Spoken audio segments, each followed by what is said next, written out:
లూకా సువార్త 12వ అధ్యాయం 22వ వచనం నుండి కొన్ని వచనాలు చూద్దామా. అంతటా ఆయన తన శిష్యులతో ఇట్లా నేను, ఈ హేతువు చేత మీరు ఏం తిందుమా అని, మీ ప్రాణంను గూర్చాయనను, ఏం ధరించుకుందామా అని, మీ దేహంను గూర్చాయనను చింతింపకుడి. ఆహారం కంటే ప్రాణము, వస్త్రం కంటే దేహంను గొప్పవి కావు. కాకుల సంగతి విచారించి చూడండి, అవి విత్తవు, కోయవు, వాటికి గరిసె లేదు, కొట్టు లేదు, అయినను దేవుడు వాటిని పోషించున్నాడు. మీరు పక్షుల కంటే ఎంతో శ్రేష్ఠులు. చాలు, ఎంత రెడీగా ఉన్నారు వాక్యం వినటానికి? యేసుప్రభువు వారు ఇక్కడ మన బేసిక్ నెసెసిటీస్ గురించి ఆయన మాట్లాడుతూ ఉన్నాడు. అందులో ప్రాముఖ్యంగా ఏంటంటే ఆహారము, వస్త్రం. ఆ రెండింటి గురించి ఈరోజు నేను మాట్లాడుతూ ఉన్నాను.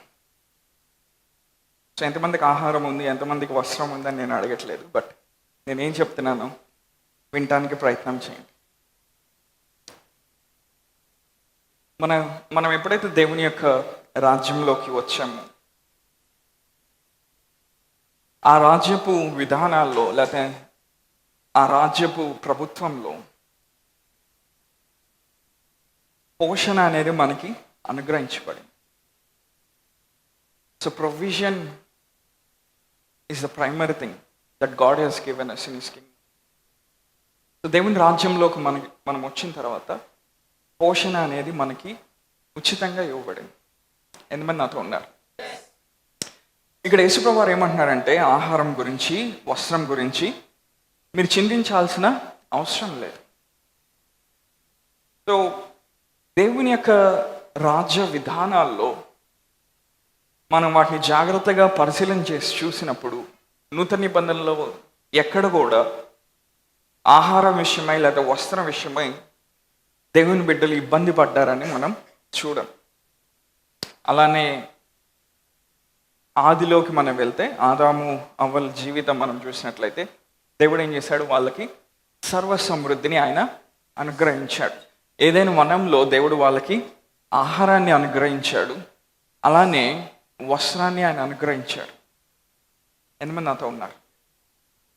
సో ఎప్పుడైతే ఆదాము అవ్వ వాళ్ళు పాపం చేసి ఏదైనాలో నుండి వాళ్ళు బయటకు వచ్చారో, అప్పుడు దేవుడు ఏమన్నాడు?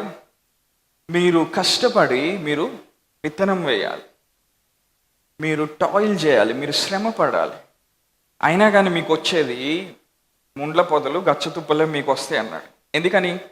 వాళ్ళు ఎప్పుడైతే పాపం చేశారో దేవుడు నేలని శపించాడు. ద గ్రౌండ్ వాజ్ కర్స్డ్ అన్నమాట. కానీ అంతకుముందు వాళ్ళ జీవితాన్ని మనం చూసినప్పుడు వాళ్ళు ఎక్కడ కూడా, ప్రభా మాకు ఈరోజు ఆకలేస్తుంది, ఈరోజు డిన్నర్కి ఏం లేదు, లేకపోతే ఈరోజు ఏం బట్టలు వేసుకోమంటామని వాళ్ళు అడగటం మనం ఎక్కడ చూడం. ఎందుకని?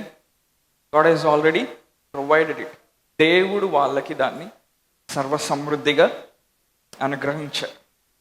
సో మీకు తెలిసిన విషయమే నేను ఈరోజు మాట్లాడుతూ ఉన్నాను. ఆ తెలిసింది తెలిసినట్టుగానే స్వీకరించాలని కోరుతా ఉన్నాను.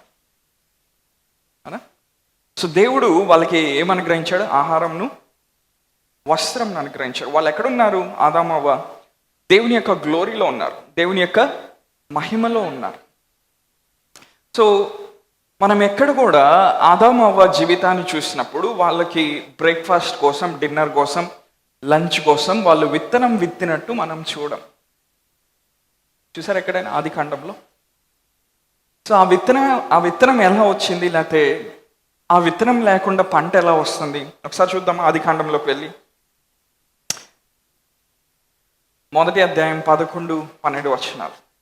ఆది కాండం మొదటి అధ్యాయం 11-12 వచనాలు. దేవుడు గడ్డిని, విత్తనములు ఇచ్చు చెట్లను, భూమి మీద తమ తమ జాతి ప్రకారము తమలో విత్తనములు గల ఫలమిచ్చు ఫల వృక్షములను భూమి మొలిపించిన గాకని పలుకగా ఆ ప్రకారం ఆయన. చూసారా? దేవుడు ఏం చేశాడంట?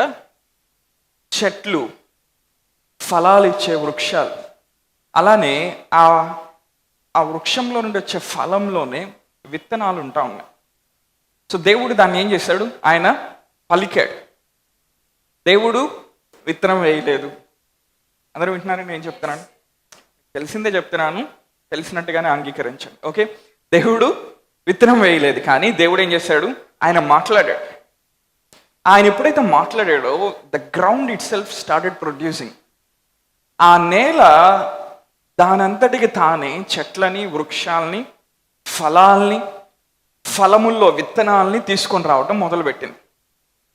హల్లెలూయా. అంటే దేవుడు మాట్లాడినప్పుడు అక్కడ సర్వ సమృద్ధి అనేది ఏదైనా వనంలో సృష్టించబడింది. ఇప్పుడు ఆదామవ్వ ఆ సర్వ సమృద్ధిలోనిది తీసుకొని వాళ్ళు పోషించబడతా ఉన్నారు. సో అందుకని వాళ్ళు ఎక్కడ ఏదైనా వనంలో ఉన్నప్పుడు మరలా ఆ ఫ్రూట్, ఆ ఫలములో ఉన్న విత్తనాన్ని తీసుకొని వాళ్ళు నాటుతున్నట్టు మనం చూడం. ఎందుకని? ఏదైనా వనంలో ఫుడ్ అయిపోవట్ల, ఏదైనా వనంలో ప్రొవిజన్ అయిపోవట్ల, సమకూర్పు అయిపోవట్ల. అంటే వాళ్ళు ఎంత తిన్నా కానీ ఇంకా అది ప్రొడ్యూస్ అవుతానే ఉంది, ఉత్పత్తి అవుతానే ఉంది, రిప్రొడ్యూస్ అవుతానే ఉంది, ప్రొవిజన్ క్రియేట్ చేయబడతా ఉంది. హల్లెలూయా. అలాంటి గ్లోరీలో ఆడమ్ అండ్ ఈవ్ బ్రతికారు. హల్లెలూయా.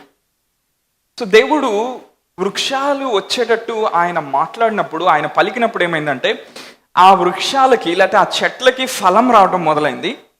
ఆ ఫలంలోనే ఆయన ఏం పెట్టాడంటే విత్తనాలు పెట్టాడు. సో దేవుని యొక్క విధానం చూడండి ఎట్లా ఉంది. దేవుడు మాట్లాడాడు, ఆ నేల ఫలం ఇవ్వటం మొదలుపెట్టింది. అంటే చెట్లు పెరగటం మొదలుపెట్టినాయి. చెట్లకి ఏమొచ్చినాయి? ఫలాలు వచ్చినాయి. ఆ ఫలాల లోపలే విత్తనాలు ఉన్నాయి. వాక్యం ఏం చెప్తుంది? ఆయన విత్తువానికి విత్తనమును, భుజించువానికి ఆహారంను దయచేవాడు. ఈ సంవత్సరం కొన్ని బేసిక్ విషయాలు మాట్లాడుకుంటా వస్తా ఉన్నాం జనవరి నుండి.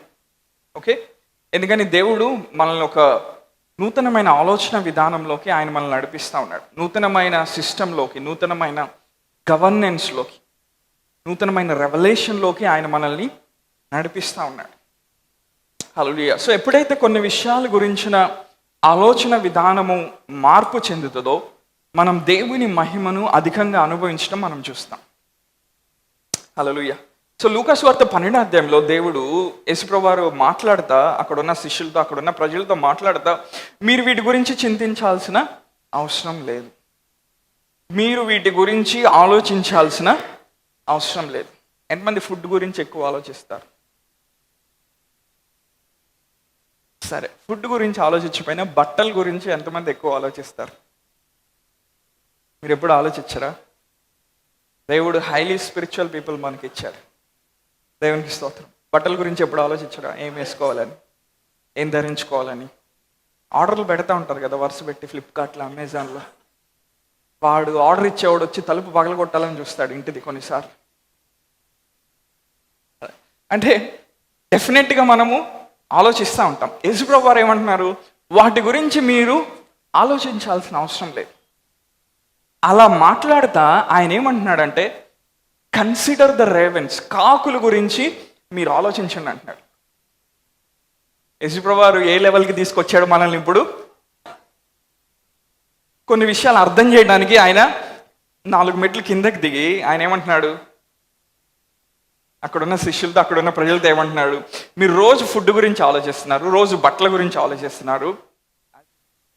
సో దేవుడు ఏమంటా ఉన్నాడంటే, యేసయ్య ఏమంటున్నాడంటే కాకుల సంగతి మీరు విచారించండి, కన్సిడర్ ద రేవెన్స్. సో నేనేం చెప్తున్నాను జాగ్రత్తగా వినటానికి ప్రయత్నం చేయండి. యేసుప్రభువు వారు ఏమంటున్నాడు? కాకుల్ని చూడమంటున్నాడు.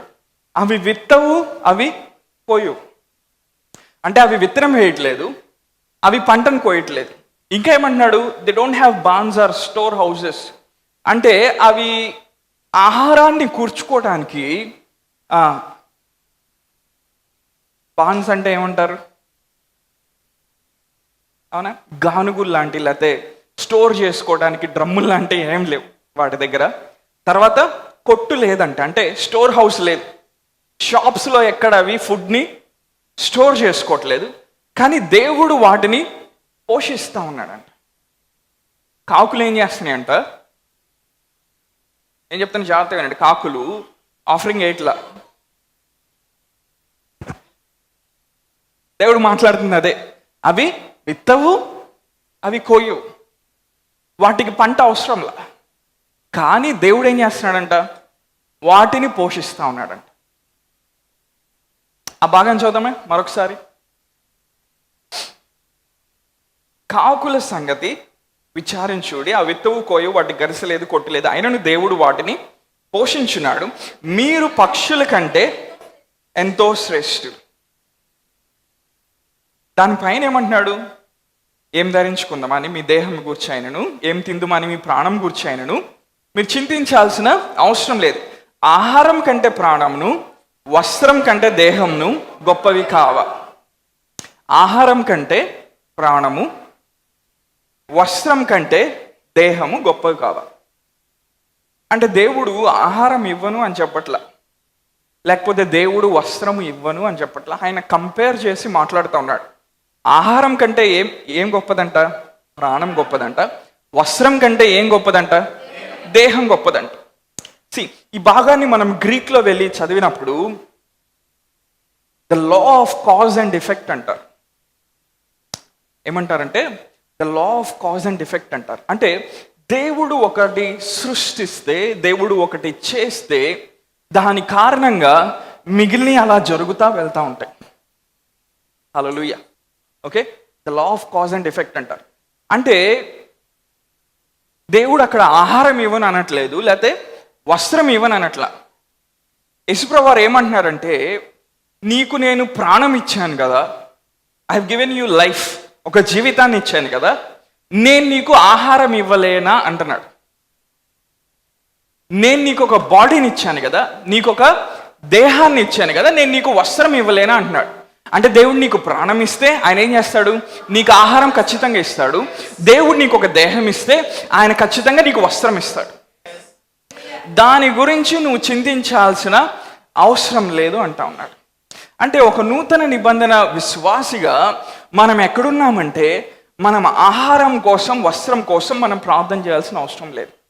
ఇంకో మాటలో చెప్పాలంటే, కాకులతో ఆయన ఒక ఉదాహరణ పోల్చి మాట్లాడినప్పుడు దాన్ని బట్టి చూస్తే ఆహారం నిమిత్తం లేకపోతే వస్త్రం నిమిత్తం మనం విత్తి పంటను కోయాల్సిన అవసరం లేదు. నాతో ఉన్నారు ఎంతమందికి నేను చెప్పేది అర్థమవుతాను? సాధారణంగా భూమి యొక్క నియమం ఏంటంటే, విత్తటం కోయటం అనేది దేవుడు భూమి మీద పెట్టినటువంటి ఒక నియమం. కొంతమంది ఇప్పుడే గ్రహిస్తున్నారు ఎక్కడికి తీసుకెళ్తున్నాడో, నాకు తెలుసు ఎక్కడ తీసుకెళ్తున్నాడో, ఏదైతే సెన్సిటివ్గా ఉంటుందో దాన్ని టచ్ చేయబోతున్నాడని. ఆదికాండం 8:22 ఉంది, భూమి ఉన్నంత కాలము వెదకాలము కోతకాలము ఉంటుందని వాక్యం చెప్తాం. As long as the earth remains there is seed time and harvest time. అంటే భూమి ఉన్నంత కాలం ఏముంటుందంట? విత్తే కాలం ఉంటుందంట, పోసే కాలం ఉంటుంది. ఎందుకని? దేవుడు ఎర్త్ని అలా డిజైన్ చేశాడు, దేవుడు భూమిని అలా డిజైన్ చేశాడు. ఒక సీజన్లో విత్తనాలు వేయాలి, ఇంకొక సీజన్లో పంటను కోయాలి. విత్తనాలు వేయాలి, పంటను కోయాలి, విత్తనాలు వేయాలి, పంటను కోయాలి. విత్తనం వేయకపోతే ఏమవుతుంది? పంట రాదు. ఈ సిస్టమ్ ఎప్పుడు దాకా కొనసాగబోతా ఉంది, ఎప్పుడు దాకా కంటిన్యూ అవబోతా ఉంది అని వాక్యం చెప్తా ఉంది. భూమి ఉన్నంత వరకు.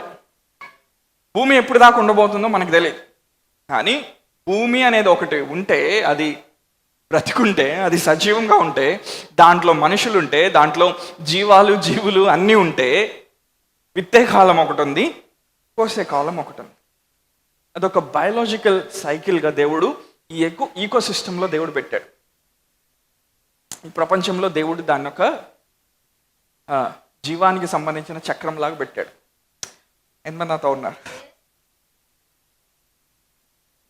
సరే, మీరు నాతో ఉన్నారు కదా, నెక్స్ట్ నేను ఏం చెప్పబోతున్నాను చెప్పండి.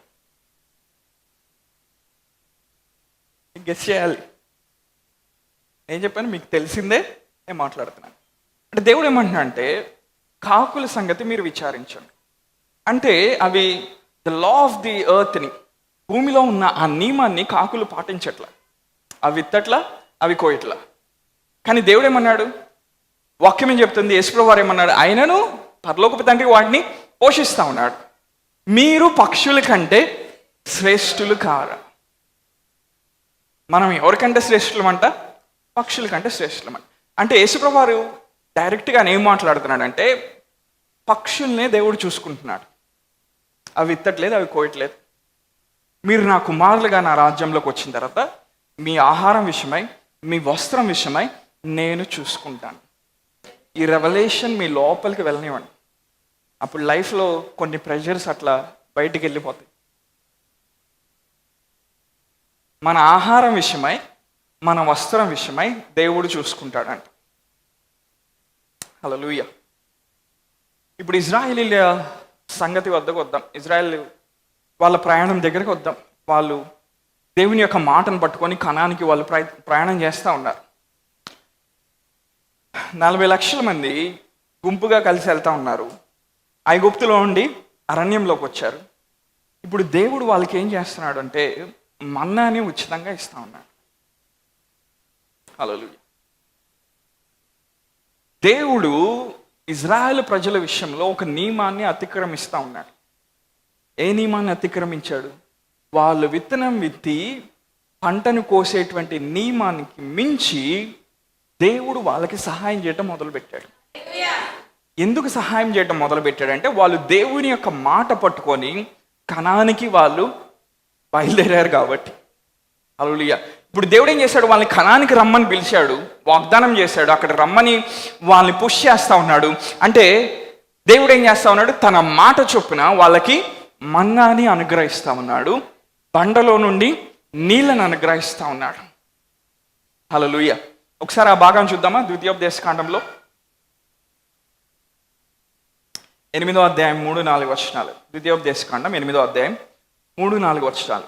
ఆహారం వల్లనే గాక యెహోవా సెలవిచ్చిన ప్రతి మాట వల్ల నరులు బ్రతుకుదురని నీకు తెలియజేయటకు ఆయన నిన్ను అణచి నీకు ఆకలి కలుగజేసి నీవే గాని నీ పితరులే గాని ఎన్నడెరుగని మన్నాతో నిన్ను పోషించని ఈ 40 సంవత్సరములు నువ్వు వేసుకున్న బట్టలు పాతికెళ్ళలేదు, నీ కాలు వాయలేదు.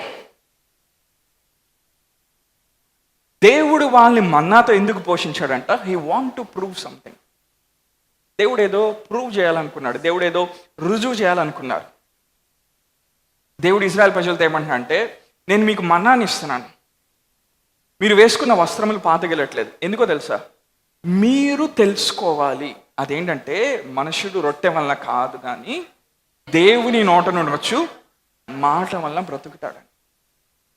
సో ఇప్పుడు ఆ మాటను పట్టుకొని వాళ్ళు ఐగుప్తు నుండి కనానికి వెళ్తున్నారు కాబట్టి దేవుడు ఏం చేశాడంటే వాళ్ళు విత్తకుండానే, వాళ్ళు కోయకుండానే వాళ్ళకి సమృద్ధిగా ఆహారాన్ని అనుగ్రహించాడు. పగలు మేఘస్తంభాన్ని, రాత్రి అగ్నిస్తంభాన్ని అనుగ్రహించాడు. దాని ఎఫెక్ట్ వల్ల ఏమవుతుందంటే వాళ్ళ వస్త్రాలు పాతగిలట్లేదు.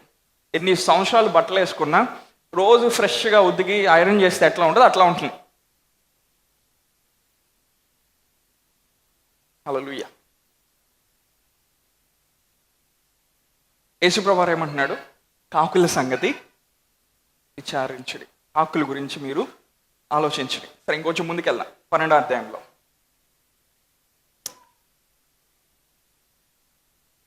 27వ వచనం. పువ్వులు ఎలాగ ఎదుగుచున్నవో ఆలోచించుడి, అవి కష్టపడవు, వడకవు, అయినను తన సమస్త వైభవంతో కూడిన సొలొమోను సైతము వీటిలో ఒకదాని వల్లైనను అలంకరింపబడలేదని మీతో చెప్పుచున్నాను. తర్వాత దేవుడు దేని గురించి మాట్లాడుతూ ఉన్నాడు? ఆయన పువ్వుల గురించి మాట్లాడుతూ ఉన్నాడు. పువ్వులు వచ్చేటట్టు ఆయన చేస్తూ ఉన్నాడంట. అవి కష్టపడట్లేదంట. దేవుడు ఆ పువ్వుల్ని దేంతో కంపేర్ చేస్తూ ఉన్నాడు? సొలొమోన్ యొక్క వస్త్రధారణతో కంపేర్ చేస్తూ ఉన్నాడు. సొలొమోనుకున్న వైభవం అంతటి కంటే ఎక్కువ మహిమతో ఆ పువ్వులు అలంకరించబడతా ఉన్నాయంట. ఆలోచిద్దాం. దేవుడు యేసుప్రభువు వారు 2 విషయాలు పెట్టి ఆయన పోలుస్తూ ఉన్నాడు, కంపేర్ చేస్తూ ఉన్నాడు. ఒకవైపు పువ్వులు, ఇంకోవైపు సొలొమోన్ యొక్క వస్త్రాలు. ఎంతమంది నాతో ఉన్నారు? సరే, సొలొమోన్ ఎవరండి? భూమిలో అత్యంత జ్ఞానం కలిగిన రాజు, అత్యంత ఐశ్వర్యవంతుడైన రాజు. దేవుడు ఏమంటున్నాడు? సొలొమోను అలంకరించబడ్డాడు ఒక మహిమతో. He was clothed with a certain kind of glory. కానీ సొలొమోన్ కంటే ఇంగ్లీష్ ఏమంటే లిల్లీస్ని మీరు చూసారా? పువ్వుల్ని మీరు చూసారా? ఆ పువ్వుల్ని ఎవరైనా పట్టించుకుంటారా? రోజు ఎక్కడో అడవిలో ఉంటాయి, లేకపోతే ఇంకెక్కడో ఉంటాయి. వాటిని ఎవరు పట్టించుకోరు. పట్టించుకోకపోయినా దేవుడు ఏం చేశాడు? సొలొమోను వైభవం కంటే, సొలొమోను యొక్క మహిమ కంటే ఎక్కువ వాటిని అలంకరించాడంట. ఇప్పుడు సొలొమోను ఎట్లా అలంకరించబడ్డాడు చెప్పనా?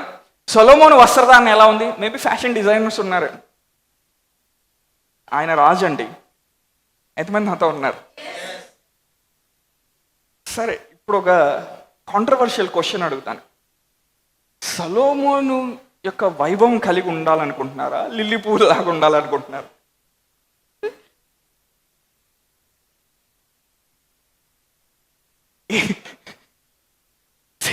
సొలొమోను వేసుకున్న వస్త్రాలు ఆ దేశంలోనే టాప్ డిజైనర్స్ ద్వారా డిజైన్ చేయబడి. మరి లిల్లీ పూల్ని ఎవరు డిజైన్ చేశాడు? దేవుడు డిజైన్ చేశాడు. దేవుడు ఏమంటున్నాడు? ఈ పూల్ని మీరు చూసారా? సొలొమోను మహిమ అంతటి కంటే, సొలొమోను యొక్క వైభవం కంటే, అంటే సొలొమోను యొక్క వస్త్రధారణ మనుషుల చేతి పని ద్వారా జరిగింది. హలో, కొంతమంది ఇంకా లోపలికి వెళ్ళట్లా, కొంతమంది డైజెస్ట్ చేసుకోలేకపోతున్నారు. ఏంటి ఇలా చెప్తున్నాడే? కానీ పువ్వుల యొక్క వస్త్రధారణ దేవుని యొక్క చేతి ద్వారా జరిగింది. వాటికి ఎక్కువ టైం పీరియడ్ లేదు. మేబీ రేపు పొద్దునకల్లా అవి ఆడిపోతాయి, రేపు పొద్దునకల్లా అవి ఎండిపోతాయి, ఎండ వస్తే అవి ఎండిపోతాయి, మరలా కొత్త పువ్వులు వస్తూ ఉంటాయి. కానీ ఈరోజు ఉండి రేపు మాడిపోయి ఎండిపోయే పువ్వులనే దేవుడు అంతగా అలంకరించాడు. హల్లెలూయా. యేసుప్రభువు వారు ఏమంటున్నారు చూద్దాం. పువ్వులు ఎలాగో ఎదుగుచున్నావో ఆలోచించు. నెక్స్ట్ భాగం. ఆయనను తన సమస్త వైభవంతో కూడిన సొలొమోను సైతం వీటిలో ఒకదాని వలె అలంకరింపబడలేదని మీతో చెప్పుచున్నాను. నేడు పొలంలో ఉండి రేపు పొయ్యిలో వేయబడు అడవి గడ్డిని దేవుడు ఇలాగూ అలంకరించిన ఎడల. యేసుప్రభువు వారు ఏమంటున్నాడు నెక్స్ట్? అల్ప విశ్వాసులారా, మీకు మరి ఎంతో నిశ్చయముగా వస్త్రములనిచ్చును. హల్లెలూయా. దేవుడు ఏమంటున్నా అంటే తన శిష్యులతో, అక్కడ ఉన్న తన ప్రజలతో, పువ్వుల్నే నేను అట్లా అలంకరించాను కదా, సొలొమోను వైభవం కంటే గొప్పగా ఉన్నాయి కదా, అల్ప విశ్వాసులారా, మీ వస్త్రాల గురించి ఆలోచించాల్సిన అవసరం లేదు. దేవుడు ఏమంటున్నాడంటే ఈ రోజుండి రేపు వాడిపోయే పువ్వుల్ని నేను అంతగా అలంకరిస్తే, నా పోలికలో చేయబడి, నా మహిమని కలిగి, నా రూపం కలిగి, నా జ్ఞానం కలిగి, నా అభిషేకం కలిగి జీవిస్తున్న మిమ్మల్ని నా మహిమతో నేను ఎందుకు అలంకరించలేను అనుకుంటున్నారు అంటున్నాడు దేవుడు. హల్లెలూయా. ఎంతమంది నాతో ఉన్నారు? అంటే దేవుడు ఏం చేస్తా ఉన్నాడు? మనల్ని తన మహిమతో అలంకరిస్తూ ఉన్నాడు. అంటే ఆ కాన్సెప్ట్లో లేకపోతే ఆ రెవల్యూషన్లో దేవుడు ఏం చేస్తా ఉన్నాడంటే మనకు కావాల్సిన ఆహారం, మనకు కావాల్సిన వస్త్రములు ఆయన మనకి సమృద్ధిగా అనుగ్రహిస్తూ ఉన్నాడు. హల్లెలూయా. ఇది జస్ట్ మీ లోపలికి వెళ్ళేటట్టు మీరు దాన్ని అనుమతించు. 31వ వచనంలో యేసుప్రభువు వారు ఏమన్నారు? కాబట్టి ఆయన రాజ్యాన్ని చూద్దాం అన్నమాట. 31వ వచనం, మీరైతే ఆయన రాజ్యమును వెదకుడి, దానితో కూడా ఇవి మీకు అనుగ్రహింపబడు. But seek the kingdom of god and all these things shall be added unto you. అక్కడ ఒక మాట చూసారు ఇంగ్లీష్లో, లాస్ట్ భాగంలో ఉంది, and all these things shall be added to you. All these things shall be added to you. ఇవన్నీ కూడా నేను మీకు అనుగ్రహిస్తాను అంటున్నాడు. హల్లెలూయా. ఆయన రాజ్యాన్ని మనం వెతికితేనంట, మనుషులు ఏం తినాలనుకుంటున్నారో, మనుషులు ఏం తాగాలనుకుంటున్నారో, మనుషులు ఏం ధరించుకోవాలనుకుంటున్నారో, మనుషులు ఎలా అలంకరించబడాలనుకుంటున్నాడో, ఇవన్నీ కూడా దేవుడు ఉచితంగా మనకు అనుగ్రహిస్తాడు. హల్లెలూయా. నెక్స్ట్ లెవెల్ దేవుడు తీసుకెళ్ళాలనుకుంటున్నాడు. దేవుడు అదే కదా నమ్మమంటున్నాడు. మన ఆలోచనలు ఇక్కడిక్కడ తిరుగుతూ ఉంటాయి. ఇప్పుడు శాలరీ రాగానే మన ఆలోచనలు ఎక్కడ తిరుగుతాయి? ఈ నెల ఎంత ఈఎంఐ పోయిద్ది, నాకు షర్ట్ కొనుక్కోవడానికి డబ్బులు ఉన్నాయా, ప్యాంట్ కొనుక్కోవడానికి డబ్బులు ఉన్నాయా, లేకపోతే ఫుడ్ ఆర్డర్ చేసుకోవడానికి డబ్బులు ఉన్నాయా, మన మైండ్ ఇక్కడ తిరుగుతూ ఉంటుంది. యేసుప్రభువు వారు ఏమంటున్నారు? మీ రాజ్యాన్ని వెతికితే, మీరు కానీ నాతో కనెక్ట్ అయి ఉండగలిగితే, మీరు కానీ నా హృదయము దేని మీద ఉందో వాటి మీద మీ దృష్టిని మీరు నిలపగలిగినట్లయితే ఇవన్నీ నేను మీకు అనుగ్రహిస్తాను. ఇంగ్లీష్లో ఏముంది? ఇవన్నీ నేను మీకు యాడ్ చేస్తాను అంటున్నాడు. హల్లెలూయా. యాడ్ చేయటం అంటే ఏంటి? ఎడిషన్ అంటే ఏంటి? కూడికలు తెలుసా ఎవరికైనా? 2+2 ఎంత? 4. 10+10 ఎంత? 20. దేవుడు ఏమంటున్నాడు? యాడ్ చేస్తాను అంటున్నాడు. అంటే దేవుని రాజ్యంలో there is something called as the law of addition. దాని తెలుగులో ఎట్లా చెప్పాలో నాకు రాదు. ఏం చెప్తున్నా అంటే అవన్నీ యాడ్ చేయబడతా నీకు వచ్చేటువంటి ఒక గ్రేస్ ఉంది దేవుని రాజ్యంలో. హల్లెలూయా. అలానే దేవుని రాజ్యంలో there is something called as the law of multiplication. అంటే యాడ్ చేయబడే ఒక లెవెల్ ఉంది, మల్టిప్లై చేయబడే ఒక లెవెల్ ఉంది. ఇప్పుడు యాడ్ చేయబడే లెవెల్లో ఎంతమంది ఉండాలనుకుంటున్నారు? మల్టిప్లై అయ్యే లెవెల్లో ఎంతమంది ఉండాలనుకుంటున్నారు? కొంతమంది ఆలోచిస్తున్నారు ఎడిషన్ అంటే ఓకే 5 yearsకి ఒకటి వస్తుంది, 2 yearsకి ఒకటి వస్తుంది, లేదా 1 yearకి ఒకటి వస్తుంది. ఇదేంటి మల్టిప్లికేషన్ అంటున్నాడు? అపోస్తలుల కార్యంలో 9వ అధ్యాయంలో సంఘం అనేది మల్టిప్లై చేయబడతా ఉందంట. హల్లెలూయా. అంటే దేవుని రాజ్యంలో యాడ్ చేయబడే విధానం ఒకటి ఉంది, మల్టిప్లై చేసే విధానం ఒకటి ఉంది. దేవుడు మనల్ని ఎడిషన్ కోసం మాత్రమే అని పిలవలేదు. ఎందుకని? ఆ యాడ్ చేయబడే విధానము దేవుని రాజ్యంలో ఎవరైతే ఆయన నమ్ముకున్నారో వాళ్ళకి ఉచితంగా ఇవ్వబడుతుంది. హల్లెలూయా. Addition comes freely. ఎప్పుడైతే ఆయన రాజ్యాన్ని వెతుకుతామో, ఎప్పుడైతే ఆయన కుమారులుగా మనం జీవించడం ప్రారంభిస్తామో, యేసుప్రభువు వారు ఏమంటున్నాడు? ఇవన్నీ నేను మీకు అనుగ్రహిస్తాను. ఆ ఎడిషన్లోనే అన్నీ ఉంటాయి. నీ స్వస్థత ఉంటుంది, నీ ఆశీర్వాదం ఉంటుంది, నీ అభిషేకం ఉంటుంది, నీ జ్ఞానం ఉంటుంది, నీ మహిమ ఉంటుంది, నీ పేరు ప్రఖ్యాతి ఉంటుంది. హల్లెలూయా. నీ ఆధిపత్యం ఉంటుంది, నీ ఏలుబడి ఉంటుంది, సమస్తం ఉంటుంది అందులో. But there is also something called as multiplication. Hallelujah. ఎంతమంది నాతో ఉన్నారు? భారతదేశంలో 16.3% పైగా సరైన పోషణ లేని వాళ్ళు ఉన్నారంట. 224 మిలియన్లు పైగా, దాదాపు 22 కోట్ల మందికి పైగా ప్రతిరోజు సరైన ఆహారం దొరక్క, సరైన పోషణ దొరక్క ఉండేవాళ్ళు ఉన్నారు భారతదేశంలో. నేను చెప్తాను, చాలా జాగ్రత్తగా గమనించాను. వాళ్ళలో యేసు ప్రభువుని అంగీకరించిన విశ్వాసులు కూడా ఉండుంటారా లేరంటారు? థియాలజీని కొంచెం బ్రేక్ చేస్తా ఉన్నాను. ఉండుంటారా, ఉండకపోయి ఉంటారు. కానీ యేసు ప్రభువు ఇక్కడ ఏమన్నాడు?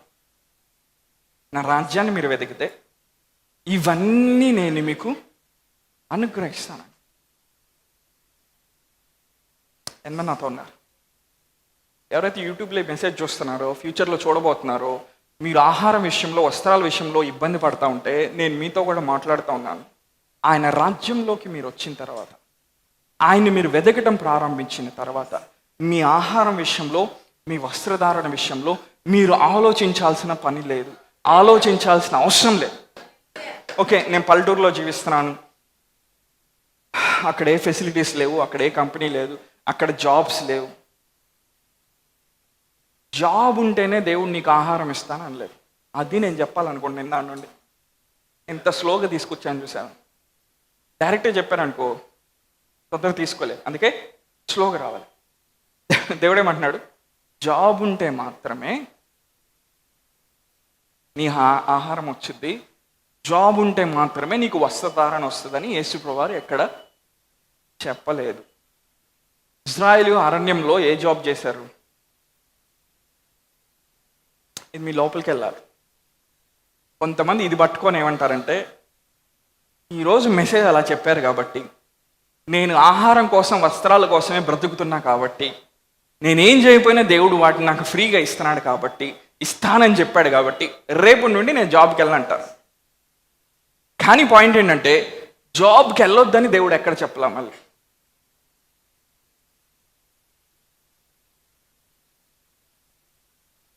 కమాన్, నాతో ప్రయాణం చేయాలి మీరు. మరీ అంత డీప్గా ఆలోచించండి, బట్ కొంచెం ఆలోచించండి. యేసుప్రభువు వారు ఏమన్నాడు? నీ ఆహారం విషయం, నీ వస్త్రం విషయం నేను చూసుకుంటానన్నాడు, ఎందుకంటే నువ్వు నా రాజ్యంలోకి వచ్చావు. కానీ ఆయన ఎక్కడ ఉన్న జాబ్ మానేయమని చెప్పలా, ఖాళీగా ఉండమని చెప్పలా. అంటే ఈ భూమి మీద పనిచేయటం అనేది దేవుడు పెట్టిన నియమం. Work is the law design by God himself. ఈ భూమి మీద పుట్టిన ఏ వ్యక్తి అయినా పనిచేయాలండి. అది ఎలాంటి పనో తర్వాత సంగతి. అది ఎవరు పెట్టిన నియమము? దేవుడు పెట్టిన నియమం. కానీ ఆహారం విషయము, వస్త్రం విషయము నువ్వు పనిచేయాల్సిన అవసరం లేదు అంటున్నాడు యేసుప్రభువు వారు. ఎందుకని? నువ్వు ఆయన రాజ్యాన్ని వెతికితే అవి నీకు ఉచితంగా ఇస్తానంటున్నాడు. నేనేం మాట్లాడుతున్నా దయచేసి చాలా జాగ్రత్తగా వినండి, గ్రహించండి. దాని లోపల ఏదో మర్మం దాగి ఉంది. మీకు తెలుసని నాకు కూడా తెలుసు, కానీ మీకు తెలిసిందే మీకు తెలిసినట్టుగానే చెప్తున్నాను. అందులోకే వెళ్ళి బయటకు వద్దాం, ఓకేనా? యేసుప్రభువు వారు ఏమంటున్నాడు? మీ ఆహారం విషయము, మీ వస్త్రముల విషయమై మీరు జాబ్ చేయాల్సిన అవసరం లేదంటున్నాడు. ఎందుకని? నా రాజ్యాన్ని వెతికితే అవి మీకు అనుగ్రహించబడతాయి అన్నాడు. They shall be added to you. దాని పై భాగంలో చూస్తే యేసుప్రభువు వారు ఏమన్నాడు? కాకుల గురించి మీరు విచారించండి, అవి విత్తవు కోయవు, కానీ మీ పరలోక తండ్రి వాటిని పోషించున్నాడు కదా, మీరు పక్షుల కంటే ఎంతో శ్రేష్ఠులు కారా అంటున్నాడు. అంటే ఎప్పుడైతే దేవుణ్ణి మన సోర్స్గా మనం చేసుకున్నామో, మన ఆధారంగా చేసుకున్నామో, మన ఆహారం విషయమై, మన వస్త్రధారణ విషయమై ఆయన చూచుకునే దేవుడు ఆయన. హల్లెలూయా. ఎందుకని? దేవుని డిజైన్లో లేదు అది. మనం కొన్ని సంఘాల నుండి వచ్చాం. ఏది? పేదరికాన్ని అలంకరణగా ధరించుకొని, పేదరికాన్ని పట్టాభిషేకంగా చేసుకొని వచ్చిన సంఘాల నుండి వచ్చాము. అది మనకి చాలా స్టేటస్ని తీసుకొస్తుంది. కొంతమంది అఫెండ్ అవుతారు, బట్ పర్లేదు. యేసుప్రభువు వారు ఏమంటున్నాడు? సొలొమోను యొక్క వైభవం కంటే పువ్వుల్నే నేను అలంకరిస్తున్నాను కదా, అల్ప విశ్వాసులారా నేను మిమ్మల్ని అలంకరించలేనా అంటున్నాడు. హల్లెలూయా. నేను చెప్తున్నాను, గ్రహిస్తున్నారా? అంటే నీ ఆహారము, నీ వస్త్రధారణ నువ్వు చేసే జాబ్ బట్టి లేదు. కానీ జాబ్ మానేమని దేవుడు చెప్పలేదు. ఈ రెండింటిని బాగా గుర్తుపెట్టుకోండి. ఈరోజు రెండు చాలా వివాదాస్పదంగా వెళ్తున్నాయి కదా, ఆపోజిట్ సైడ్ టెన్షన్లో వెళ్తా ఉన్నాయి. రెండు ఇట్లా కలుసుకుంటే ఓకే, కానీ ఒకటికొకటి ఆపోజిట్ సైడ్లో బలంగా వెళ్తున్నాయి రెండు. యేసుప్రభువు వారు ఏమన్నారు? మీ ఆహారం విషయమై, మీ వస్త్రం విషయమై నేను చూసుకుంటాను, మిమ్మల్ని అలంకరించే విషయమై నేను చూసుకుంటాను. కానీ ఆయన ఎక్కడ పని చేయొద్దని చెప్పలేదు. ఎంతమంది నాతో ఉన్నారు? మనం ఎప్పుడైతే దేవుని ఆత్మని మనం కలిగి జీవిస్తూ ఉన్నాం, మనం ఎప్పుడైతే మన వరకే, మన కుటుంబం వరకే మనం బ్రతుకుతూ ఉంటామో, మనకేం కావాలంటే డెలివరెన్స్ కావాలి. ఏం కావాలి? డెలివరెన్స్ కావాలి. ఎందుకని? దేవుడు మన వరకే మనల్ని బ్రతకటానికి ఆయన పిలవలేదు. నేను చెప్తున్నా జాగ్రత్తగా. దేవుడు మన వరకే మనల్ని బ్రతకటానికి ఆయన పిలవలేదు. మన ద్వారా అనేక మంది పోషించబడటానికి, మన ద్వారా అనేక మంది ఆదరించబడటానికి, మన ద్వారా అనేక జీవితాల్ని లేవనెత్తడానికి దేవుడు మనల్ని డిజైన్ చేశాడు. That is our inbuilt design. ఎందుకు ప్రాస్పర్ అవ్వాలో అర్థమవుతుందా? ఎందుకు వర్ధిల్లాలో అర్థమవుతుందా? పౌలు ఒక చోట ఏమంటాడంటే, ప్రతివాడు తన సొంత చేతులతో కష్టపడి పనిచేయాలి. ఎందుకని? అవసరతలో ఉన్న వారికి ఇవ్వటానికి. హల్లెలూయా. అంటే ఆ చేతులతో నువ్వు పనిచేసినప్పుడు దేవుడు నిన్ను బహుగా ఆశ్రయించబోతున్నాడు. ఆ ఆశీర్వాదంలో కొంత భాగము నువ్వు ఇతరులకి ఉచితంగా ఇవ్వబోతున్నావు. ఎందుకని? నువ్వు పూజించే దేవుడు, నువ్వు ఆరాధించే దేవుడు ఆయన ఇచ్చేవాడు. He is a giver himself. ఆయన మేలు చేసేవాడు, ఆయన ఇచ్చేవాడు. తన సొంత కుమారుడిని ఆయన ఇచ్చాడు. హల్లెలూయా. అంటే నేనేం మాట్లాడుతున్నానంటే, దేవుడు మనకి ఆహారాన్ని, వస్త్రధారాన్ని ఉచితంగా ఆయన అనుగ్రహిస్తున్నాడు కాబట్టి లా ఆఫ్ ఎడిషన్లో నుండి లా ఆఫ్ మల్టిప్లికేషన్లో కానీ మనం వచ్చినట్లయితే అంటే యాడ్ చేయబడతా వచ్చేదానికంటే మల్టిప్లై చేయబడతా గ్రో అయ్యే ఆ సిస్టంలో కానీ మనం వెళ్ళగలిగితే మన ద్వారా అనేక మంది పోషించబడబోతూ ఉన్నారు, మన ద్వారా అనేక మంది ఆశ్రయించబడబోతూ ఉన్నారు, అనేక జీవితాలు మన ద్వారా లేవనెత్తబడబోతూ ఉన్నాయి. హల్లెలూయా. ఎంతమంది నాతో ఉన్నారు?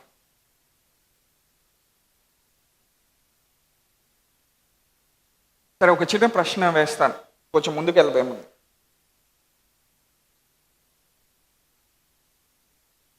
జస్ట్ ఆలోచించాను, దేవుడు నీ ద్వారా ఆయన ఎంతమందిని దీవించాలనుకున్నాడు? ఆలోచించి చెప్పాను. సరే, ఇంకా డైరెక్ట్గా అడగమంటావు, దేవుడు నీ ద్వారా ఆయన ఎంతమందిని పోషించాలనుకున్నాడు? మేబీ ఒకరిన, ఇద్దరిని అంటారు, ఒక 5 మందినా, ఒక 10 మందినా? మీ మైండ్ని స్ట్రెచ్ చేయడం మొదలు పెట్టాలి, మైండ్ని సాగదీయటం మొదలు పెట్టాలి, దాన్ని ఫోల్డ్ చేసి బెండ్ చేసి వాష్ చేసి స్ట్రెచ్ చేయాలి. ఆలోచించారు ఎప్పుడైనా? దేవుడు ఏమన్నాడు? నీకు ఆహారాన్ని, నీకు వస్త్రాన్ని నేను నీకు ఇస్తాను, నా మహిమతో నేను నిన్ను అలంకరిస్తాను. కానీ దేవుని ఉద్దేశం ఏంటి? మనం మాత్రమే మనం కలిగిన వాటితో సంతృప్తిగా జీవించడానికి మనం పిలువబడలేదు. ఎప్పుడైతే మనం ఇతరుల్ని ఆశ్రయించడానికి వెళ్తామో, ఇతరుల్ని దీవించడానికి వెళ్తామో, దేవుడు ఏం చేస్తా అంటే మనల్ని ఇంక్రీజ్ చేయటం ఆయన మొదలు పెడతాడు. The law of multiplication happens when you stretch forth your hand to bless someone, when you stretch forth your hand to lift people's lives. నీ చేయి చాచి ఇతరుల్ని దీవించడానికి ఎప్పుడైతే నువ్వు ఆ పనికి పూనుకుంటావో, దేవుడు నీకు యాడ్ చేయటం కాదు, ఆయన నీకు మల్టిప్లై చేయడం మొదలు పెడతాడు. రిసోర్సెస్ అన్ని ఆయన నీకు మల్టిప్లై చేయడం మొదలు పెడతాడు. నీ చేయి చాచి ఇతరుల జీవితాల్ని పైకి లేవనెత్తడానికి నువ్వు ఎప్పుడైతే నువ్వు అడుగు ముందుకేస్తావో, బేసిక్ లెవెల్లో నీకు అన్ని యాడ్ చేయబడవు, నీకు మల్టిప్లై చేయబడతాయి. హల్లెలూయా. ఎప్పుడు కూడా దేవుని రాజ్యం బయట ఉన్న వాళ్ళతో పోల్చుకోమాకండి. వాళ్ళు ఎప్పుడు ఆఫరింగ్ ఇవ్వట్లేదు కదా, వాళ్ళు ఎప్పుడు టైప్ తీయట్లేదు కదా, వాళ్ళు ఎప్పుడు ప్రథమ ఫలం ఇవ్వట్లేదుగా, వాళ్ళు బాగానే ఉన్నారు కదా. హలో, వాళ్ళ జేబులో కూడా ఆల్రెడీ చిల్లుంది. నువ్వు చేయకపోతే హోషేయ గ్రంథం ప్రకారం నీ జేబులో ఇంకా పెద్ద చిల్లు పడుద్ది. హలో, ఎందుకని? దేవుడు నిన్ను ఒక దాంట్లో నుండి ఇంకో దాంట్లోకి ప్రమోట్ చేసేకుంది, ఒక దాంట్లో ఒక లెవెల్ నుండి ఇంకో లెవెల్కి తీసుకెళ్ళకుంది. ఇతరుల పట్ల, ఆయన రాజ్యం పట్ల నీ బాధ్యతని ఆయన ఇంక్రీజ్ చేస్తాడు. నీ రెస్పాన్సిబిలిటీ పెరుగుతూ ఉంటుంది. హలో, నీకు 2 lakhs 3 lakhs 1 lakh శాలరీ వస్తుంది. నువ్వు సంవత్సరానికి ఎంతమందిని నువ్వు పోషిస్తున్నావు, ఎంతమందికి వస్త్రములు ఇస్తున్నావు, ఎంతమందికి సహాయం చేస్తున్నావు? దేవుని రాజ్యంలో నీ పాత్ర ఏంటి? అది జరగలేదనుకో, ఏం చెప్తున్నా జాగ్రత్త గుర్తుపెట్టుకో, నీ జేబుకి పెద్ద రంధ్రం ఉంది ఆల్రెడీ. నువ్వు ఆ చిన్న ల్యాండ్ కట్టుకొని 95 ఏళ్ళు వచ్చినా కానీ ఈఎంఐ కడతా ఉంటావు. ఎందుకో తెలుసా? ఎందుకో ఇప్పుడు అర్థమైందా? దేవుడు లెక్క చూసేవాడు. హల్లెలూయా. అంటే దేవుడు నిన్ను ప్రమోట్ చేసే కొలది ఆయన రాజ్యం పట్ల నీ బాధ్యతను ఆయన పెంచుతా వచ్చాడు. ఇంగ్లీష్లో వేస్తావా? యాంప్లిఫైడ్ క్లాసిక్లో, will also provide and multiply your resources for sowing and increase the fruit of your righteousness. ఆ మధ్యలో భాగాన్ని చూసారా? దేవుడంట విత్తువారికి విత్తనం ఇచ్చి, భుజించు వారికి ఆహారం ఇచ్చి, ఆయన ఏం చేస్తాడంట? Multiply your resources for sowing. ముందు మరలా సో చేయడానికి నీ రిసోర్సెస్ని ఆయన మల్టిప్లై చేస్తాడంట.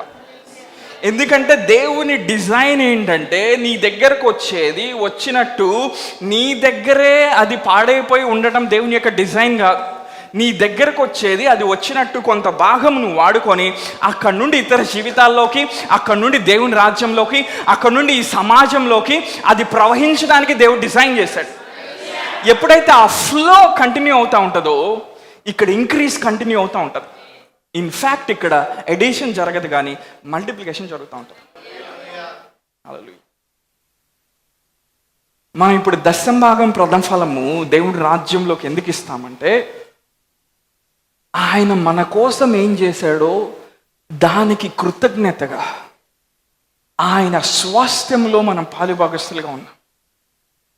హల్లెలూయా. దేవుణ్ణి మెప్పించడానికి మనం చేయట్లేదు. హల్లెలూయా. ఎంతమంది నాతో ఉన్నారు? మనం ఇప్పుడు ఎందుకు దశంభాగాలు, ప్రథమ ఫలాలు, అర్పణలు ఆయన రాజ్యంలో ఇస్తున్నామంటే కృతజ్ఞత కలిగి ఇస్తున్నాం. ఎందుకంటే మనం ఆశ్రయించబడిన వారమని మనం గ్రహించి ఇస్తున్నాం. దేవుడు ఆల్రెడీ క్రీస్తునందు మనల్ని ఐశ్వర్యవంతులుగా చేశాడు. ఆయన భూమి మీద పరలోకంలో ఆల్రెడీ సిద్ధపరిచిన స్వాస్థ్యంలో మనల్ని పాలుభాగస్తుడిగా చేసినందుకు కృతజ్ఞత కలిగి నేను ఆ దశంభాగం అర్పణలు నేను ఇస్తా ఉన్నాను. హల్లెలూయా. ఇంకా నేను ఎందుకు ఇస్తున్నానంటే నాకున్న ఈ మల్టిప్లై చేయబడి అవి విస్తరింపచేయబడి అనేక మందికి ఆశీర్వాద కారణంగా ఉండటానికి, ఇటు దేవుని రాజ్యంలో ఇటు సమాజంలో నేను ఆశీర్వాద కారణంగా ఉండడానికి ఆ దేవుని కృపను గ్రహించి నేను ఇస్తున్నా. అందుకే నువ్వు ఆఫరింగ్ ఇచ్చేటప్పుడు కూడా నువ్వు సనుక్కుంటా, నువ్వు కొనుక్కుంటా ఇస్తా. 5 years అయినా 10 years అయినా అదే లెవెల్లో ఉంటావు.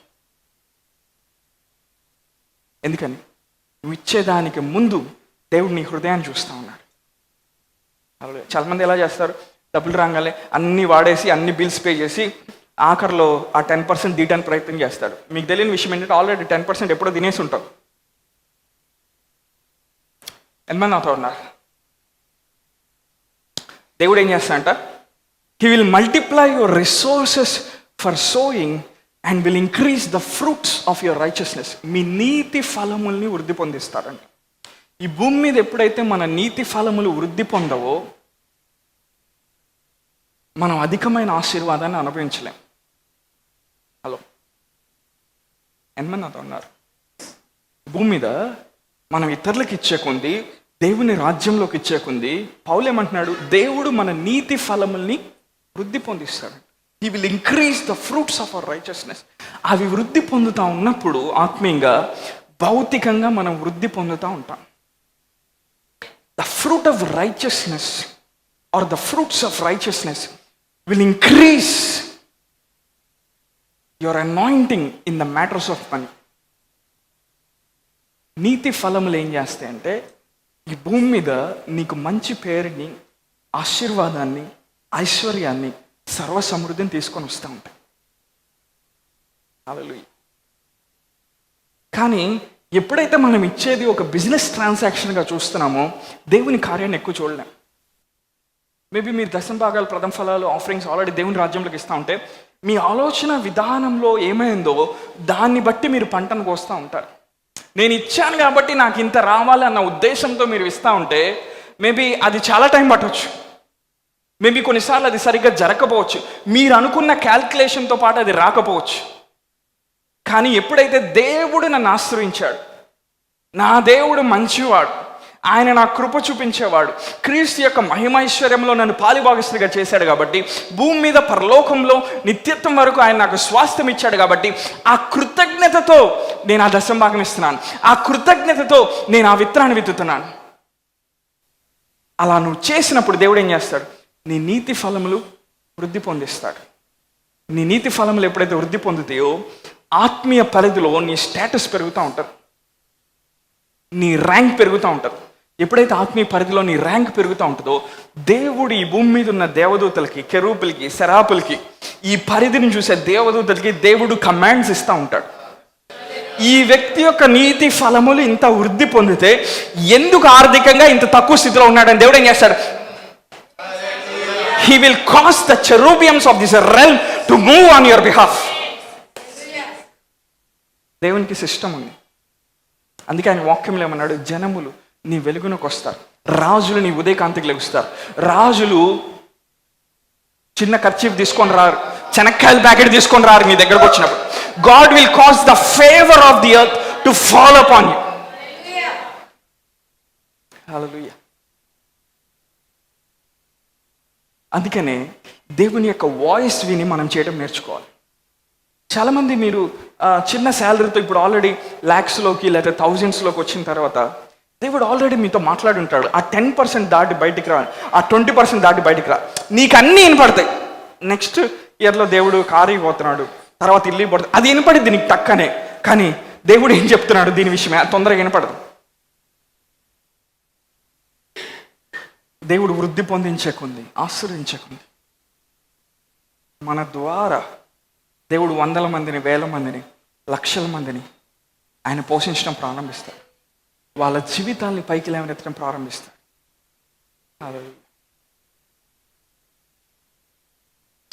మనకి త్యాగపూరితంగా జీవించడం మనకెందుకు కష్టం అంటే, కొన్ని వాటిని మనం ఆధారం చేసుకొని బ్రతుకుతూ ఉంటాం. ఎంతమంది గ్రహించగలుగుతున్నాను నేను చెప్పేది?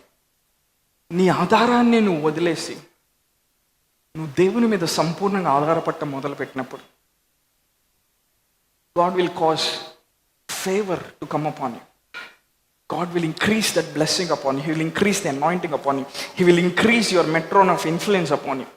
He will increase the grace upon you. See, నువ్వు ఆత్మీయంగా ఎదిగే కొద్ది దేవుడు నిన్ను దీవించకుండా అట్లా చూస్తా ఉండడు ఆయన. హలో, అంటే నువ్వు ఆయన రాజ్యంలో చేసే ప్రతి త్యాగాన్ని దేవుడు గుర్తుపెట్టుకుంటాడు. గుర్తుపెట్టుకొని ఎక్కడో రికార్డులో రాసి పెట్టుకోడు ఆయన. నువ్వు ఇక్కడ ఉన్నప్పుడే హల్లెలూయా నీ ప్రతి అవసరమైన సమయంలో He will start to show forth His glory. హల్లెలూయా. ఎంతమంది నాతో ఉన్నారు? దేవుడికి ఈరోజు ఏమంటున్నా అంటే, మనతో మీ శాలరీ బట్టి మీరు బ్రతకాల్సిన అవసరం లేదు. హలో, విశ్వాసులుగా ప్రతిదీ కూడా మీ శాలరీ బట్టి జరగదు. నాకు ఈ నెల 30,000 వచ్చినాయి, 30,000తో అంతా జరిగిపోయింది అనుకో, మాకు ట్రై చేసి చూడు. ఈ 30,000 కాదు, దేవుణ్ణి ఆధారం అని బ్రతకడం ప్రారంభించు. మేబీ 30,000లో ఆయన 25,000 మంది ఎవరికి ఇచ్చేయమంటాడు ఆ నెల. కానీ నీ నీతి ఫలములు వృద్ధి చెందుతూ ఉంటాయి. నీకు అవసరమైన టైంలో పొంగి పొర్లే అనుభవంలోకి ఆయన తీసుకొని వస్తాడు. హల్లెలూయా. ఈ సంఘంలో ఉన్న కొంతమంది తరతరాలుగా వస్తున్న పేదరికం, ఆ మధ్యరపు జీవితం యొక్క కాడిని మీరు ఇక్కడ నుండి విరిచివేయబోతా ఉన్నారు. There is an anointing that is coming upon you. There is a glory that is coming upon you.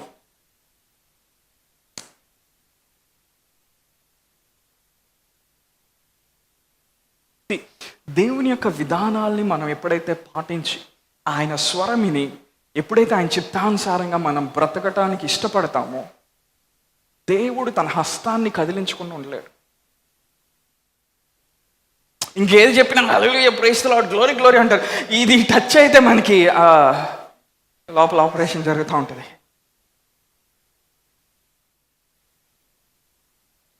మీకున్న శాలరీ బట్టే, మీకున్న కొంచెం నిధులను బట్టే మీరు ల్యాండ్స్ కొనటం, ఇల్లులు కట్టడం, పిల్లల్ని చదివించటం, ఇతరులకు ఆశీర్వాదకరంగా ఉండటం, సమాజంలో కొన్ని కార్యక్రమాలు చేయటం, ఇవన్నీ మీరు చేయబోతూ ఉన్నారు.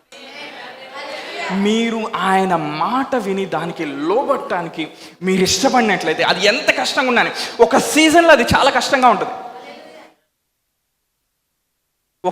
ఒక టైం పీరియడ్లో అది చాలా కష్టంగా ఉంటుంది. కానీ అది నీతి ఫలములు వృద్ధి పొందించే కొంది దేవుడు ఏం చేస్తాడంటే, is going to expand you on this land. అప్పుడు ద్వితీయోపదేశకాండం 6వ అధ్యాయంలో దేవుడు వాగ్దానం, మీరు కట్టనటువంటి పురములు, త్రవ్వనటువంటి బావులు, నాటనటువంటి ద్రాక్ష తోటలు నేను మీకు ఇస్తాను. మీరు ధనము సంపాదించుకోవడానికి నేను మీకు సామర్థ్యం కలుగజేయమన్నాడు. I will give the power to make wealth man. దేశములు మిమ్మల్ని ఘనపరచడం మొదలు పెడతాయి. మనుషులు, ఉన్నత అధికారులు మిమ్మల్ని ఘనపరచడం మొదలు పెడతారు. వాళ్ళ లోడ్ ఆఫ్ బ్లెస్సింగ్ ని మీ మీద రిలీజ్ చేయడం మొదలు పెడతారు. అందుకే నేను ఎక్కడి నుంచి వచ్చాను?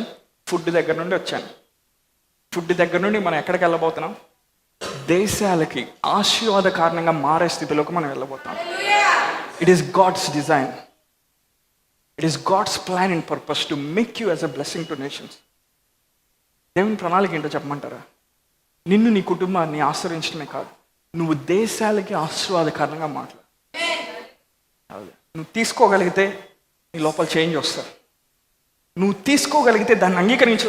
నేనా, నాకా? లేదు లేదు లేదు, దేవుడు నిన్ను అలా చూడట్లా. అబ్రాహాము ఒంటరిగా ఉన్నప్పుడు దేవుడు ఎట్లా చూశాడు? ఒక దేశంగా చూశాడు. అక్కడ నుండి దేవుడు అబ్రాహాముని ఎట్లా చూశాడు? దేశములకు తండ్రిగా చూశాడు. హల్లెలూయా. ఈ సంవత్సరం ఇయర్ ఆఫ్ ఎలివేషన్లో మనం ఉన్నాం. దేవుడు మన ఫ్యామిలీ జనరేషన్స్ మీద ఉన్న ప్రతి సీలింగ్ని ఆయన బ్రేక్ చేయబోతా ఉన్నాడు. మీ ఇంట్లో ఎవరు ఫారిన్ వెళ్ళలేదా? మీ పిల్లలు మీరు వెళ్ళబోతా ఉన్నారు. మీ ఇంట్లో ఎవరు బిజినెస్ పెట్టి అభివృద్ధి చెందలేదా? మీరు చేయబోతా ఉన్నారు. మీ ఇంట్లో ఎవరు ఎప్పుడు 1 lakh శాలరీ దాటలేదా? మీరు ఆ లెవెల్ని దాటబోతా ఉన్నారు. మీ ఇంట్లో ఎప్పుడు ఎవరు 1 crore అమౌంట్ని చూడలేకపోయారు? మీరు ఆ లెవెల్ని బ్రేక్ చేయబోతా ఉన్నారు. It is the year of elevation అంటా ఉన్నాడు దేవుడు. Men shall not live by bread alone. అందుకని యేసుప్రభువు వారు ఏమంటున్నాడు? ఏమి తినాలా, ఏమి ధరించుకోవాలా, దాని గురించి మీరు ఆలోచించాల్సిన అవసరం లేదు. నేను అడవి పువ్వుల్ని నేను అలంకరిస్తే సొలొమోన్ కంటే బాగా అలంకరించాను కదా, మీకు చేయలేనా అంటున్నాడు దేవుడు. నేను చెప్పేది చాలా కొంతమందికి వెరితనంగా ఉండొచ్చు, but there is something in that. దానిలో ఒక మర్మం ఉంది. దేవుడు తన ఇంటిగ్రిటీని దాంతో ముడిపెట్టి ఉంచాడు. దేవుడు తన ఇంటిగ్రిటీని దాని మీద పెట్టాడు. ఎప్పుడైతే ఒక వ్యక్తి యొక్క నీతి ఫలములు భూమి మీద అభివృద్ధి చెందుతా ఉంటాయో, ఆశీర్వాదము అతడు అనుభవించకుండా ఉండలేడు. అంతే. అలలు మనం ఒక సీజన్లోకి వెళ్ళబోతున్నాం. చెప్తాను జాగ్రత్తగా వినండి. ఒక సీజన్లోకి వెళ్ళబోతున్నాం. 20 సంవత్సరాలు 30 సంవత్సరాలు మనం కట్టే ఈఎంఐలు 3 నెలలు 5 నెలల్లో మనం క్లోజ్ చేయబోతాం. That's the power of the blessing. That's the power of the anointing. మీకు నమ్మకం లేకపోవచ్చు, ఎందుకంటే 30 సంవత్సరాలు అలాంటి దాన్ని ఎప్పుడు చూడలేదు. కానీ దేవుడు ఈ సంఘంలో చేయబోతా ఉన్నాడు. దేవుడు ఈ సంఘంలో దాన్ని చేయబోతా ఉన్నాడు. దేవుడు ఏమంటున్నాడు? I'm going to increase you, I'm going to bless you, and I will make you as a blessing to nations. నువ్వు ప్రతిరోజు ఆ మాటను పట్టుకొని నువ్వు బ్రతకడం ప్రారంభించు. ప్రతిసారి నీ పేటిఎం, నీ యాప్ ఓపెన్ చేసి ఈరోజు 5,000 ఉన్నాయి, 6,000 ఉన్నాయి, 100 రూపాయలు ఉన్నాయి, అవసరంలా. దేవుని మాట చొప్పున నువ్వు వెళ్ళి నడుస్తున్నావా? ఆ 100 రూపాయలే ఉన్నా నువ్వు పే చేయాల్సిన టైంకి అక్కడ 10,000 1,00,000 రూపాయలు అక్కడ దిగుతాయి. అంతే. అది దేవుడి పెట్టిన system.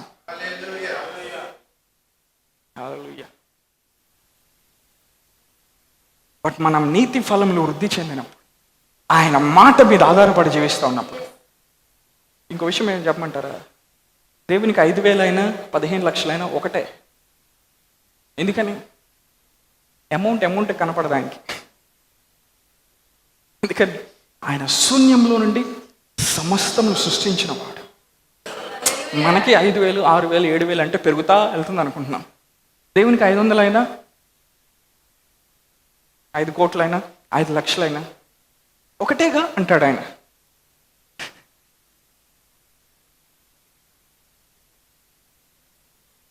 You need to break forth from your limitations. ఈ సంవత్సరం హోలీ స్పిరిట్ ఒక ప్లేస్లోకి మనల్ని ఇన్వైట్ చేస్తా ఉన్నాడు. మనకున్న పరిధి, మనకున్న లెవెల్ని బ్రేక్ చేసి ముందుకు వెళ్ళటానికి నువ్వు ఆయన మాటకు విధేయత చూపించగలిగితే, దగ్గర డబ్బులు ఉంటే జరిగే కాదాయి. వాక్యంలో ఏం చదివాం? ఆయన విత్తువానికి విత్తనం. He giveth seed to the sower. You need to challenge yourself. ప్రతి సంవత్సరం నేను నా భార్య అదే ప్రార్థన చేస్తాను. అంటే పెళ్ళి ఇంకా 2 సంవత్సరాలు కావట్లేదులేండి, మధ్యలో 1 సంవత్సరం వచ్చింది. ప్రభా, ఈ సంవత్సరం ఇక్కడ దాకా సో చేయాలి ప్రభా, నువ్వేం చేస్తావో తెలియదు, డోర్స్ ఓపెన్ చేయి, నేను నీ మాట మీద ఆధారపడుతున్నా. హల్లెలూయా. ఇప్పుడు దేవుడు ఏం చేస్తాడు? ఓకే, వీడు నా రాజ్యం గురించి ఆలోచిస్తున్నాడు, నా ప్రజల గురించి ఆలోచిస్తున్నాడు, నా సంఘం గురించి ఆలోచిస్తున్నాడు. Okay, I will open the doors of favour. నా కటాక్షంతో కూడిన ద్వారాన్ని నేను అతనికి తెరుస్తాను. హల్లెలూయా. ఏమన్నా నాతో ఉన్నారు? ఒక్క వచనం చదివి నేను ముగిస్తాను. ఇర్మియా గ్రంథం 17వ అధ్యాయం 7-8 వచనాలు. ఇర్మియా గ్రంథం 17వ అధ్యాయం 7-8 వచనాలు. యెహోవాను నమ్ముకునేవాడు ధన్యుడు, యెహోవా వానికి ఆశ్రయంగా ఉండను. వాడు జలముల యొద్ద నాటబడిన చెట్టు వలె ఉండను, అది కాలువల ఓరను దాని వేళ్ళు తన్నను. వెట్ట కలిగినను దానికి భయపడదు, దాని ఆకు పచ్చగా నుండను, వర్షం లేని సంవత్సరంన చింతనుండదు, కాపుమాను. దేవుడు అలాంటి ప్లేస్లోకి మనం తీసుకెళ్ళబోతాం. వర్షం లేని సంవత్సరంలో, అంత కరువు ఉన్న సంవత్సరంలో అది కాపు మానదంట. It keeps on producing, it keeps on increasing, it keeps on moving from one level of glory to other. అది ఉత్పత్తి చేస్తూనే ఉంటుంది, అది నిధుల్ని బయటకు తీసుకొని వస్తూనే ఉంటుంది. అది ఒక మహిమ అనుభవంలో ఉండి ఇంకో మహిమ అనుభవంలోకి అది వెళ్తానే ఉంటుంది. Increase increase and increase. దేవుడు ఆ గ్రాఫ్ని అట్లా తీసుకెళ్తానే ఉంటాడు, ఆయన మాటకి లోబడి మనం నడవడం ప్రారంభించినప్పుడు. ఎంతమంది అంతా ఉన్నారు? ఈరోజు నేను చెప్పింది ఎంతమందికి అర్థమైంది? నీ ఆహారం విషయం, నీ వస్త్రాల విషయం నువ్వు ప్రార్థించాల్సిన అవసరం లేదు, నువ్వు నమ్మితే చాలు. దేవుని రాజ్యంలో ఉచితంగా ఇవ్వడే ప్రొవిజన్, అది సమకూర్పది. కానీ ఆ స్థితిలోనే దేవుడు మనల్ని ఉంచాలనుకోవట్లా, యాడ్ చేయబడే స్థితిలో దేవుడు మనల్ని ఉంచాలనుకుంటున్నా, మల్టిప్లై అయ్యే స్థితిలో దేవుడు మనల్ని ఉంచాలనుకున్నాడు. ఎందుకని? మన కోసం, మన కుటుంబం కోసం మాత్రమే కాదు, మన చుట్టూ ఉన్న వారి కోసం, ఆయన రాజ్యం కోసం. మనం అలా చేస్తూ ఉన్నప్పుడు ఆ పర్లోకి ఒక ట్యాప్ ఆయన ఓపెన్ చేస్తాడు. దా పడు, వర్షం పడు అంటాడు దేవుడు. ఆశీర్వాదం పడు, ఇంక్రీజ్ అవు, ఇంక్రీజ్ అవు, ఇంక్రీజ్ అవు, ఇంక్రీజ్ అవు. ఎంతమంది ఈ వాక్యం ద్వారా ఆశ్రయించబడ్డారు? ఈ సంవత్సరం మీరు ఒక డెసిషన్ తీసుకోవాలి. మునుపు సంవత్సరాల్లో చేయని ఒక పనిని మీరు ఈ సంవత్సరం చేయాలి. 2 కొరింథీ 9లో పౌలు మాట్లాడినప్పుడు మీరు విత్తే ఆ కెపాసిటీని మీరు ఇంక్రీజ్ చేయాలి. ఇంక్రీజ్ చేసి మీ దగ్గర ఉన్న దాన్ని బట్టి కాదు, ఆయన మాటని పట్టుకొని జీవించడం ప్రారంభించాలి. హల్లెలూయా. ఈ వాక్యం ఒక్కళ్ళిద్దరు తీసుకున్నా చాలు, అందరు తీసుకోవాల్సిన అవసరం లేదు. ముందుగానే చెప్తారా, కొంతమంది అభ్యంతరపడి ఉండొచ్చు, కొంతమంది ఏదో అనుకోవచ్చు. ఒక్కళ్ళిద్దరు ఈ వాక్యాన్ని తీసుకున్నా చాలు. ఈ ఇయర్ అయిపోయేలోపు మీ ఫ్యామిలీ జనరేషన్స్ చూడని బ్లెస్సింగ్ మీరు చూస్తారు. ఈ మాట రాసి మీ డైరీలో పెట్టుకోండి. ఈరోజు డేట్ వేసి, నేను ఇట్లా మాట ఇచ్చిన వాళ్ళు చాలామంది ఉన్నారు బయట. రూపాయి లేకుండా ఇల్లు కట్టిన వాళ్ళు ఉన్నారు. జస్ట్ నేను మాట్లాడిన మాట తీసుకోండి. There is an anointing God is releasing upon this place. Just మీరు ఎక్కడున్న కళ్ళు మూసుకుందాం.